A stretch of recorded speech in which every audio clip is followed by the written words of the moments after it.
Alors vous savez pas quoi aujourd'hui, l'Eschka Ferré a une petite couleur à Genèse.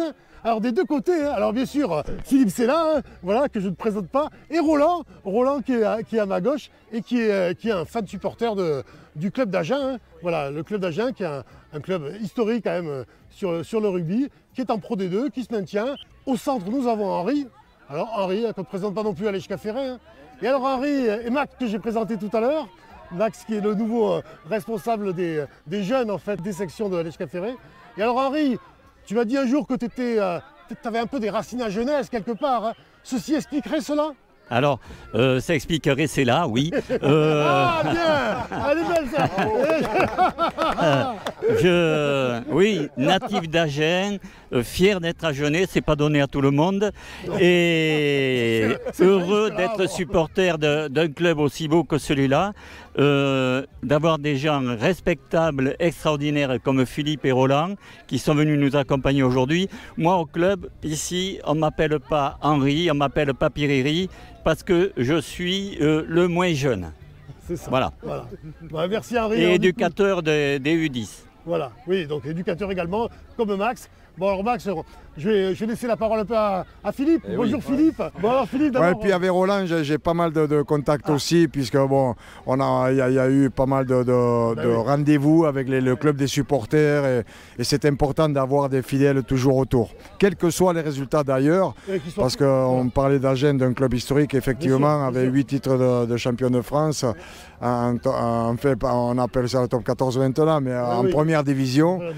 Et puis il y en a eu un en deuxième des divisions. Voilà, alors on est une ville moyenne et dans une ville moyenne, on a quelques difficultés à suivre ce professionnalisme, mais on est quand même satisfait de rester dans le rugby professionnel et d'avoir une formation qui est aussi à la hauteur avec les autres clubs professionnels. Et c'est important juste pour démarrer d'avoir des relations aussi avec les clubs amateurs et les clubs formateurs. Un exemple ici avec les Cap Ferré et la relation avec les clubs amateurs, elle est importante et il faut qu'il y ait de la compréhension aussi entre les différents dirigeants qui quelquefois n'existent pas en fait. Ça arrive que ça n'existe pas parce que cette incompréhension peut-être d'aller chercher un joueur et tout. Oui. Non, je pense que le joueur c'est celui qu'on doit mettre au centre, que ce soit dans les deux clubs, qu'ils soient amateurs ou professionnels. Il faut qu'ils soient au centre pour que les jeunes, ici, je vois qu'il y en a beaucoup. Cette éducation, elle est importante et être auprès des jeunes joueurs, leur amener à ce qu'ils prennent du plaisir, qu'ils soient heureux, qu'ils développent leurs compétences, qu'il puisse y avoir des tournois avec des victoires. Mais moi je me souviens, j'étais dans un club qui s'appelle Clérac et donc dans la vallée du Lot. J'ai passé une saison où je n'ai pas gagné un match, j'ai fait un match nul. J'ai fait mieux qu'à Agen l'an dernier, par exemple, parce qu'on avait fait un match nul. Donc contre Casteljalou, on était très contents, très heureux. Et l'année d'après, on s'était qualifié pour les championnats de France. Bon, c'était en cadet, tout ça. Et donc, il y avait une progression d'une année sur l'autre. Et ça, c'est par la vertu des entraîneurs avec les dirigeants, les joueurs. Voilà, il y a tout un travail qui est fait. Et une compréhension de ce qu'est le rugby. C'est un jeu et il faut qu'on joue, que les jeunes jouent, que les faire jouer et qu'ils comprennent ça aussi. Et de là, du jeu, on voit du régal, du plaisir, je dis souvent les sourires, la banane, c'est ça. Et ça, c'est chouette, quoi, tu vois. Et toi, Philippe, qui a connu la période qui était moins professionnelle, hein, voilà. Comment tu trouves que le rugby évolue? En fait, il évolue. D'une part, quand on était dans le rugby amateur, on jouait dans un club pratiquement toute sa vie. Il y avait quelques mutations parce que quelquefois, il pouvait y avoir des désaccords, des petits trucs comme ça aussi. Mais globalement, il y avait peu de mutations.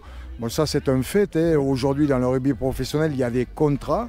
Donc le fait qu'il y ait des contrats, quelquefois les contrats ne sont pas renouvelés ou des joueurs sont aspirés par d'autres clubs. Donc, il faut l'accepter. Hein. Des fois c'est dur un petit peu si on perd des joueurs évidemment. mais parce qu'il y a l'aspect sportif qui est important, mais l'aspect financier il appartient aussi à ce rugby professionnel. Et il faut le comprendre parce que les joueurs, d'abord, dans la formation, on leur demande d'avoir une double formation réussie, c'est-à-dire qu'à nous de les accompagner sur le rugby, évidemment, mais aussi sur la partie scolaire et donc diplômante. Et il est important qu'ils puissent avoir ces diplômes, quel que soit le niveau, pour l'après-rugby. Parce que même s'il y a des finances dans le rugby, c'est aussi limité, même quand je dis c'est limité, par rapport à monsieur tout le monde qui est dans la vie active, il y a quand même de beaux avantages. Attention, mais par rapport au foot par exemple, on est. Mais bon, il y a le foot et il y a les autres sports. Voilà, en gros, mais c'est ça. Mais non, mais c'est vrai que le rugby prend de l'ampleur dans le milieu professionnel, mais le foot est tellement loin de devant. Mais le handball, il y a beaucoup de sports qui sont un petit peu comme le rugby, qui développent les différentes compétences sur ce développement en fait avec les partenaires, mais aussi par rapport à l'éducation. C'est important. Moi, je trouve que les jeunes puissent avoir ce côté d'accompagnement de la part des différents entraîneurs, que ce soit donc côté sportif ou pas. Et c'est une chance, je trouve. Et cette évolution, elle est naturelle, elle a été naturelle quelque part. Tu vois, et donc, il faut arriver à l'accepter et faire en sorte que on ne laisse pas les joueurs seuls. C'est pour moi le plus important. Le plus inquiétant, sinon, c'est de laisser voilà. Seul, ouais. C'est pas parce qu'il peut y avoir des déceptions énormes quand on est passionné de rugby ou de sport déjà en général, mais de rugby, on a envie que le jeune joueur ou la jeune joueuse aujourd'hui, parce qu'il y en a de plus en plus de filles qui jouent, eh bien ils puissent réussir par rapport à leur niveau. Et tout le monde ne devient pas international, mais le plaisir quand on est dans un secteur, c'est de jouer à son meilleur niveau dans le sport, c'est d'arriver. Voilà. Et ça, c'est ce qu'on ressent chacun et dans les encadrants qui accompagnent tous ces jeunes garçons et filles, eh bien c'est le plaisir, il est là aussi quand on voit que les jeunes grandissent et qu'ils arrivent à jouer à leur meilleur niveau. Et parce que ça se voit dans les postures, les attitudes. Tu vois, ce bonheur qu'il peut y avoir. Justement, donc, Max, les propos de Philippe, là, t'en penses quoi, je pense c'est ce qu'on cherche. Ce qu'on veut, c'est qu'à la fin de l'année, les gamins aient le sourire, qu'ils soient contents, qu'ils marquent des essais, qu'ils fassent des beaux plaquages. On ne veut pas en faire des internationaux. Après, s'il y en a qui le deviennent, c'est tant mieux. Mais ce qu'on veut, c'est qu'ils s'amusent. C'est vraiment l'équipe, tous les bénévoles. C'est vraiment notre moteur. On veut que les gamins s'amusent et nous avec en même temps. Merci, c'est encore mieux. Philippe tout à l'heure a parlé de Clérac. Oui. Alors c'est un des seuls terrains en France qui est en pente. Oui. Non. Si.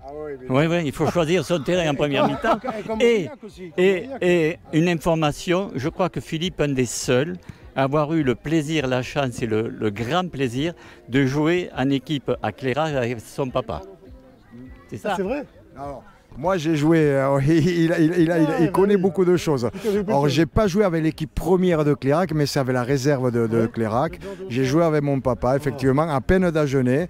Donc c'était un match, il y avait un championnat et moi j'étais cadet. On m'a autorisé, parce que j'avais toujours mon sac dans la voiture quand j'allais suivre mon papa. Il a joué jusqu'à 42 ans, donc... mais voilà, c'était un 3 carrel qui aimait le rugby. Là, il jouait pilier ce jour-là et moi je jouais arrière. Voilà, donc, mais c'était un bonheur. On était aux opposés sur le terrain, mais on a réussi à se retrouver, à se rencontrer. c'est quelque chose de merveilleux, de magnifique, voilà, d'avoir pu jouer une fois sur un match officiel. Bon, voilà. Philippe, un dernier mot peut-être alors sur la Coupe du Monde, tu as parlé de la Coupe du Monde puisque... L'équipe de France, il y a une belle équipe de France. Voilà, il y a un potentiel de joueurs énorme, très intéressant. Il y a eu 2 titres champions du monde chez les jeunes. Ouais. Il y a une belle équipe des moins de 20 ans encore cette année. Là, on va voir, c'est pas fini, mais ils ont fait déjà un très beau parcours. C'est récemment qu'il y a une belle victoire contre la Nouvelle-Zélande, non? Oui. Demi-finale. Donc l'Angleterre, je crois. Ah, Le crunch, un nouveau crunch, c'est un nouveau crunch. Voilà, donc je trouve qu'ils sont aimants. Ils nous attirent, ces joueurs-là de l'équipe de France qui ont commencé les entraînements donc, pour la compétition. Et moi, j'aime cette équipe de France aussi. Et je pense qu'on les aime, quoi. J'entends parler de l'équipe de France, j'entends parler aussi dans le milieu. Ouais, mais on les aime parce qu'ils se donnent, ils s'envoient bien sur le terrain, ils ont eu des résultats, mais c'est le comportement aussi. Toi, on a vraiment cette impression, sans y être dedans, que c'est une véritable équipe, des gars qui aiment bien être ensemble, qui s'expriment, qui sont heureux d'être là, et qui ont une certaine ambition. Ouais, on a senti, mais ambition, qui est loyal par rapport... Qui donne cette belle influence. Oui, aussi, un très bon manager, avec Fabien Galtier, avec l'ensemble, il a créé un staff qui est solide aussi, et c'est important, qui est solide et qui arrive à très bien s'entendre avec les joueurs leaders, avec l'ensemble du club. Ouais. Que c'est important ce côté de lien qu'il peut y avoir, d'amalgame entre les joueurs, le staff, parce que ça n'a pas toujours été comme ça et ça a pu amener des fois quelques contre-résultats, hein, c'est sûr. Mais là, il semble que toutes les étoiles sont alignées, donc voilà, donc on dit un gros merde. On est derrière eux, on est à côté d'eux, on est avec eux, enfin on est voilà. On est là. On est là. Merci beaucoup Philippe, alors tu profites bien de ta journée. Hein. Donc là tu vas accompagner un peu les jeunes, ça va être sympa. Oui, je vais les accompagner et ils ont intérêt à être respectueux parce que je vais être arbitre. Ah, voilà, attention là. Hein. Bon.